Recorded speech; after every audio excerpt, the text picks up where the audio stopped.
Bismillahir Rahmanir Rahim.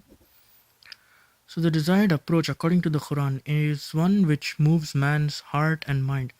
That is, in addressing people's minds. It satisfies them, convinces them of the veracity of the Quran, and in short, brings about an intellectual revolution within them. This is the mission of the Quran, and this mission can be performed only by means of rational arguments. This target can never be achieved by means of violence or armed action. It is true that there are certain verses in the Quran which convey injunctions similar to the following: slay them wherever you find them. Referring to such verses, there are some who attempt to give the impression that Islam is a religion of war and violence. This is totally untrue. Such verses relate in a restricted sense to those who have unilaterally attacked the Muslims. The above verse does not convey the general command of Islam. The truth of the matter is that the Quran was not revealed in the complete form in which it exists today. It was revealed from time to time, according to the circumstances, over a time span of 23 years. If this is divided into years of war and peace, the period of peace amounts to 20 years, while that of state of war amounts only to 3 years. The revelations during these 20 peaceful years were the peaceful teachings of Islam, as are conveyed in the verses regarding the realization of God, worship, morality, justice, etc.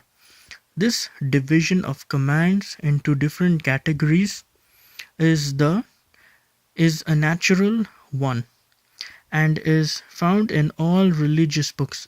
For instance, the Gita, the holy book of the Hindus, pertains to wisdom and moral values. Yet along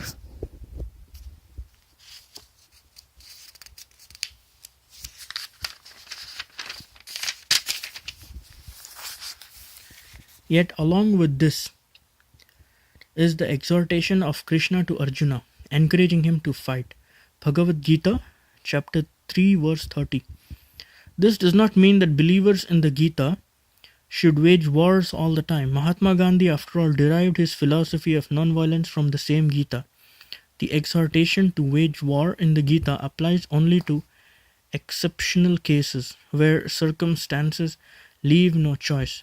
But for general day-to-day existence, it gives the same peaceful commands as derived from it by Mahatma Gandhi.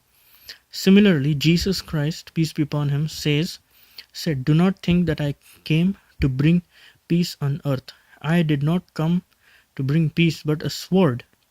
It would not be right to conclude that the religion preached by Christ was one of war and violence, for such utterances relate purely to particular occasions. So far as general life is concerned, Christ taught peaceful values such as the building up of a good character, loving each other, helping the poor and needy, etc. The same is true of the Quran. When the Prophet Muhammad, peace be upon him, emigrated from Mecca to Medina, the idolatrous tribes were aggressive towards him, but the Prophet always averted their attacks by the exercise of patience and the strategy of avoidance. However, on certain occasions, no other options existed, save that of defense. Therefore, he had to battle on certain occasions. It was these circumstances which occasioned those revelations relating to war. These commands, being specific to certain circumstances, had no general application. They were not meant to be valid for all time to come. That is why the permanent status of the Prophet has been termed a mercy for all mankind. Chapter 21, verse 107.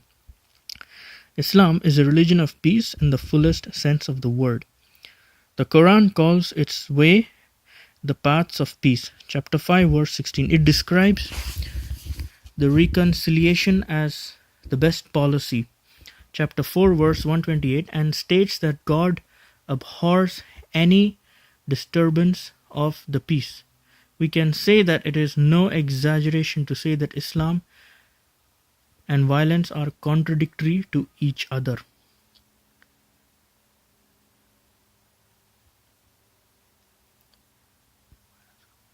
We can say that it is no exaggeration to say that Islam and violence are contradictory to each other. Thank you. Thank you for listening. Peace be upon you.